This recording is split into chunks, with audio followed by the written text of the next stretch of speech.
Esse tópico de computação gráfica apresenta três dos principais tipos de transformações geométricas que existem: a translação, o escalonamento e a rotação. A primeira transformação que será apresentada é a transformação de translação. O que é, então, uma transformação de translação? Trata-se de um deslocamento que pode ser somente no eixo horizontal, em um plano, ou na sua transversal no mesmo plano, ou mesmo na sua transversal ortogonal, ou deslocamento vertical. Também, os três tipos de deslocamentos podem ocorrer simultaneamente. Para simplificar a explicação, consideraremos inicialmente somente a translação em uma dimensão, como aqui no eixo horizontal. Também, para simplificar ainda mais a explicação, desconsideraremos a iluminação e somente trabalharemos com o chamado modelo wireframe.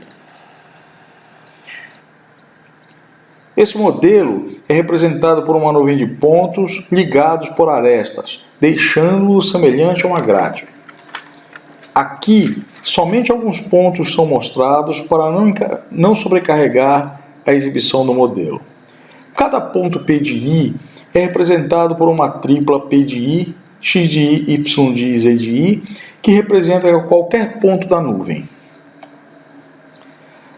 Para causar um deslocamento em P de I, deve-se causar separadamente um deslocamento na dimensão x, acrescentando-se um valor ΔX em X de I, gerando X de I mais ΔX. Da mesma forma, deve-se acrescentar um valor ΔY em Y de I, gerando Y de I mais ΔY, e um valor ΔZ em Z de I, gerando Z de I mais ΔZ. Com os deslocamentos atribuídos, P de I passa a ser chamado de P de I', uma vez que ele não é mais P de I. Uma outra forma mais usual de representar P de I ou P de I' é através da forma matricial, onde cada dimensão é exibida com uma dimensão de um vetor. Neste tópico, queremos saber qual a matriz que deve ser aplicada a P de I que leva a P de I'. Aqui, chamamos essa matriz de T. Substituindo então aqui P de I pela sua forma matricial, observamos que P de I' é igual a T vezes o vetor X de I, Y de I, Z de I. Observamos que para a transformação T sobre P de I poder gerar a primeira linha de P de I', X de I mais ΔX, é necessário que a primeira linha de T seja 1, 0, 0 ΔX. Da mesma forma, para que a segunda linha de P de I' seja o deslocamento na dimensão y, y mais delta de y, é necessário que a segunda linha da matriz de transformação T seja 0, 1, 0 ΔY. Por sua vez, para que a terceira linha de P de I' seja o deslocamento Z de I mais ΔZ, é necessário que a terceira linha da matriz de transformação seja 0, 0, 1 ΔZ. Por fim, deixamos a matriz T no padrão mais conhecido, que é o 4x4, acrescentando a quarta linha na forma 0, 0, 0, 1. Também P de I' é convertido para a dimensão 4x1, acrescentando uma quarta linha como número 1. Assim, podemos observar que a matriz de transformação T, que é aplicada a P de I para levar a P de I', é a matriz 4x4, cuja diagonal principal possui somente 1s, e a quarta coluna possui os respectivos deslocamentos em cada uma das três dimensões. Essa matriz é chamada de matriz de translação. A matriz de translação definida aqui, ao ser aplicada sobre toda a nuvem de pontos simultaneamente, não somente sobre P de I, provoca translações independentes em cada dimensão, mas idênticas para cada ponto P de I, gerando a sensação de uma movimentação rígida ou translação rígida. O escalonamento é o segundo tipo de transformação geométrica que é utilizado em computação gráfica. Ele permite que uma cena 3D composta por vários objetos possa simular uma expansão ou uma contração, independente se for dos objetos ou de uma cena como um todo, no caso de uma mudança de perspectiva de câmera. De uma maneira simples, se o centro geométrico de um objeto coincidir com o centro 000 do sistema de coordenadas, ele poderá expandir ou contrair por igual se os valores que causam o escalonamento forem iguais também para todas as dimensões. Aqui, cada um dos 4 pontos escolhidos pode expandir para um sentido diferente, dependendo de qual quadrante ele se encontra. No entanto, se o modelo estiver todo contido em um único quadrante, ele se expandirá na mesma direção e de forma desigual.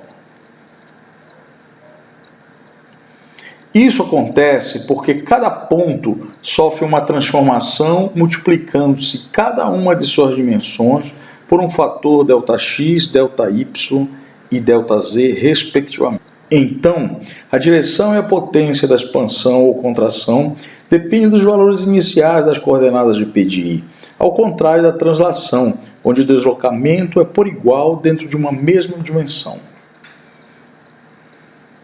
Uma observação importante é que, quando os valores de escalonamento são todos iguais e maiores do que 1, o efeito sobre a nuvem de pontos é uma expansão por igual, se o modelo ou nuvem estiver no centro do sistema de coordenadas. Da mesma forma, se os valores de escalonamento estiverem entre 0 e 1, o efeito será a contração, caso também a nuvem ou modelo esteja no centro do sistema de coordenadas. Por outro lado, caso esses valores sejam todos diferentes uns dos outros, o resultado será uma deformação. Assim como no caso da translação, o escalonamento pode também ser representado por uma forma matricial. Assim, nesse tópico queremos saber qual a matriz S que multiplicada por P de I leva ao seu escalonamento P de I'. Aqui, a única maneira de gerar a primeira linha de P de I' é fazendo a primeira linha de S ser igual a ΔX00. A única maneira de gerar a segunda linha de P de I' é fazendo com que a segunda linha de S seja igual a 0 ΔY0. E a única maneira de fazer com que a terceira linha de P de I' seja ZΔZ é fazendo com que a terceira linha de S seja 00 ΔZ. Assim, a matriz que devemos aplicar ao ponto P de I original e toda a nuvem de pontos para gerar P de I' é a matriz 3×3, cuja diagonal principal contém os respectivos escalonamentos nas dimensões x, y e z e 0 nos demais locais. Essa matriz é chamada de matriz de escalonamento e pode ser representada na dimensão 4×4 para padronizar com a matriz de translação, apenas acrescentando-se uma linha e uma coluna 0001. A rotação é o terceiro tipo de transformação geométrica que apresentamos.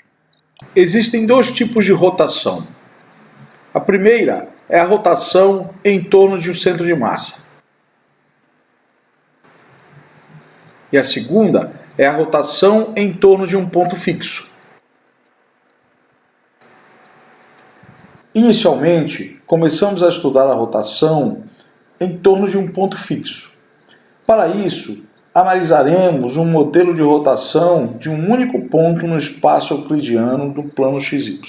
Nesse espaço, um ponto P1, que deve ser rotacionado, possui, digamos, abscissa x1 e coordenada y1.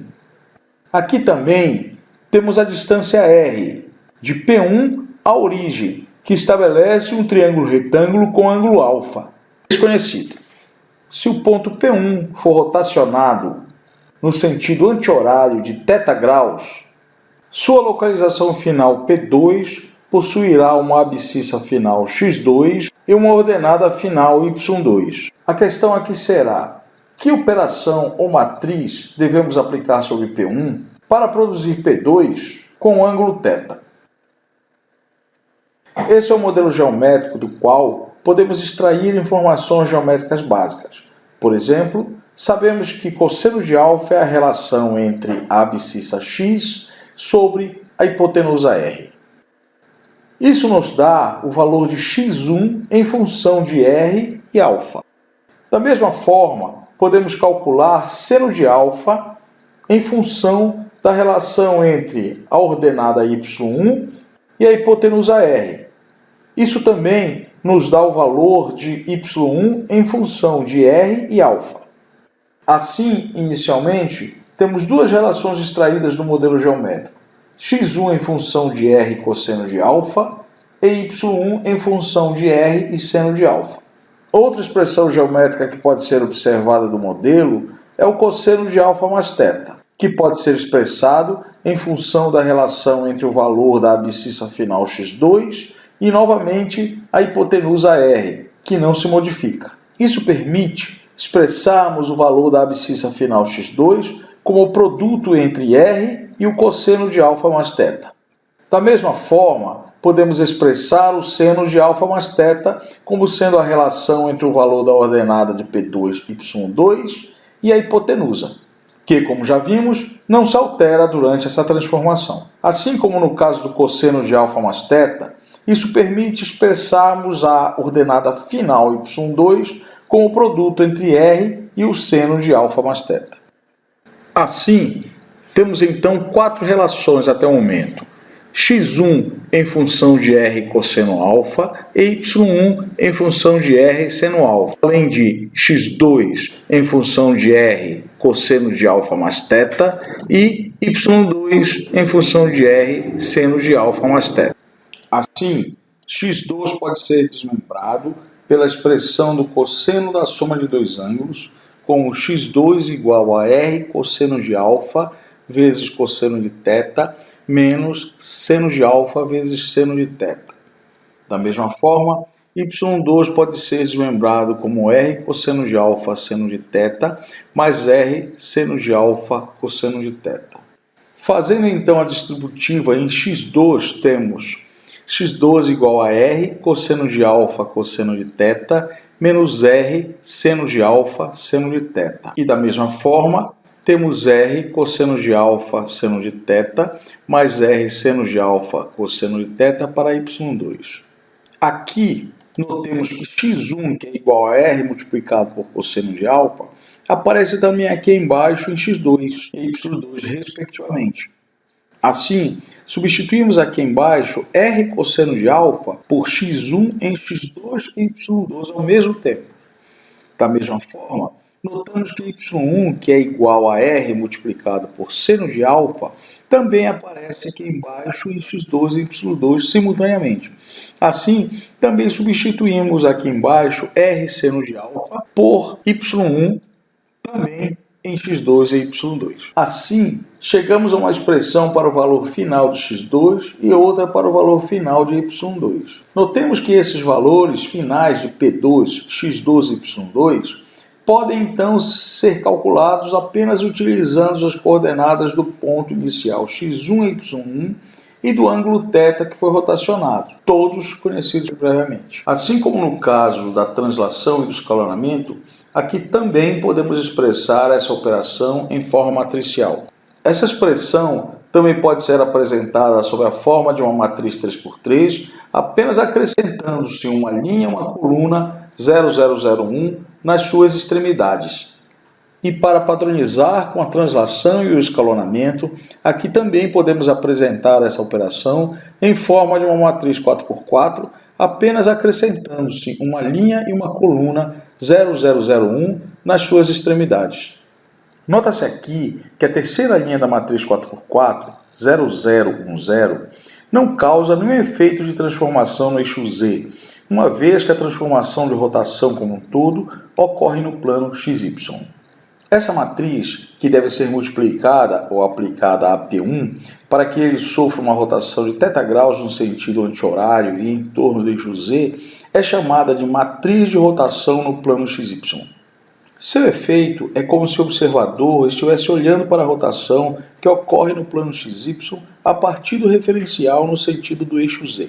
Se o mesmo método for aplicado, mas agora no plano YZ, o efeito se dá como se o observador estivesse olhando para o plano YZ, onde ocorre a rotação, mas agora no sentido do eixo X. A matriz resultante é, no entanto, ligeiramente diferente.